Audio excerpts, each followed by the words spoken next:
ঘরের ভিতর স্টাইল করবা, পরে দেখাবা আমায় শাড়ি, আর বাহিরে গেলে বোরকা আর হিজাব পরবা, কারণ তুমি একজন নারী।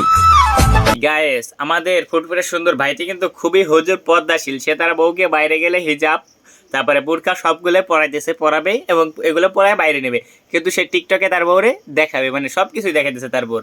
তো বাইরে গেলে তো মানে আমার মনে হয় বেশি লোক দেখবে না, বা আমার তাকাইতে থাকবে না টিকটকে। ভাই তোর তোরে কত মানুষ দেখতেছে, এটা ভাব যে একবার যে তুই বাইরে গেলে পর্দা করে টিকটকে, মানে টিকটকে সব কিছু দেখাইতেছিস, ফেস সব। মানে বাহ ভাই বাহ, কোন ধরনের পর্দা, কোন ধরনের পর্দা এটা? হ্যাঁ, আমার একটু বোঝাইও তুমি। তোর কপালে জুতার বাড়ি হারামি। চেহারার দিকে তাকায়ও না। কি মোহব্বত! আহারে, আচ্ছা আপু, চেহারার দিকে কেন তাকাবো না?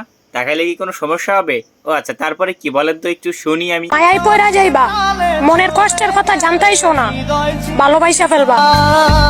গায়েস, আমি তার চেহারার মায়া পড়ে গেছি এবং ভালোবাসি। আমি এখন সেই পাগল, দিও না যে কোনো মূল্যে তারা আমার কাছে এনে দাও, না হলে আমি পাগল হয়ে যাব, ঠিক আছে? তো টিকটকার তো বেরেনলেস কথাবার্তা বলতে পারে, স্বাভাবিক। তো এটা সিরিয়াস নেওয়ার কিছু দরকার নাই। আচ্ছা, আমি কিন্তু অলরেডি পাগল হয়ে গেছি, মায়ে পড়ে গেছি, সব কিছু হয়ে গেছে। তো এখন আমি এরে খুঁজে পাবো কই? আমারে কেউ একটু বলে দিও যে আমি ওরে কিভাবে কি খুঁজে পাবো।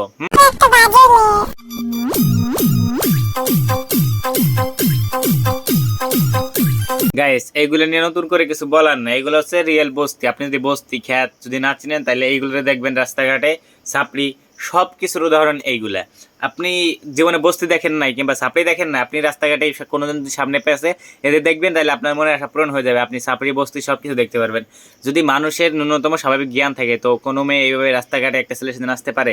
সে যদি সাপড়ি হয়, বস্তি হয়, সে আলাদা ব্যাপার, সে নাচতে পারবে। তার কোনো পার্সোনালিটি নাই, তার কোনো মানে লজ্জা শরম নাই। পৃথিবীতে সবচেয়ে সুখী মানুষ সে, তার কোনো লজ্জা নাই। তো এটা করতে পারে, স্বাভাবিক বিষয়, ঠিক আছে? চাঁদপুরের লগে লাগতে আইলে চাপড় দিব কুমিল্লা, আর কচুয়া লক্ষ্মীপুর ওরা রয়েছে ঘাড়ে, আমগো সাথে লাগতে আইলে মাইয়া মানছে দিব ঘাড়ে।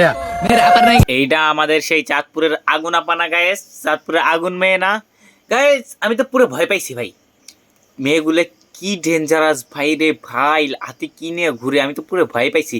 ভয়ে আমার সামান্য কিছু কান্দে উঠে গেছে গায়েস। এখন কিভাবে কি করা যায় বলেন তো, মানে এদের থেকে কিভাবে রক্ষা পাওয়া যায়?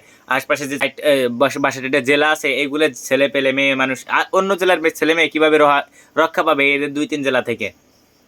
আপনারা বলেন যে এদের থেকে কিভাবে রক্ষা পাওয়া যায়? আর মেন কথা হচ্ছে কি গাইস, জেলা কি তোমাদের বাপদাদার সম্পত্তি? জেলা নিয়ে ভিডিও বানাও, জেলা নিয়ে আবলামি করো, থাবড়ের চড়ে পাগল হয়ে যাবা, ঠিক আছে? জেলা নিয়ে আবলামি করলে, জেলা কারো বাপের না, ঠিক আছে?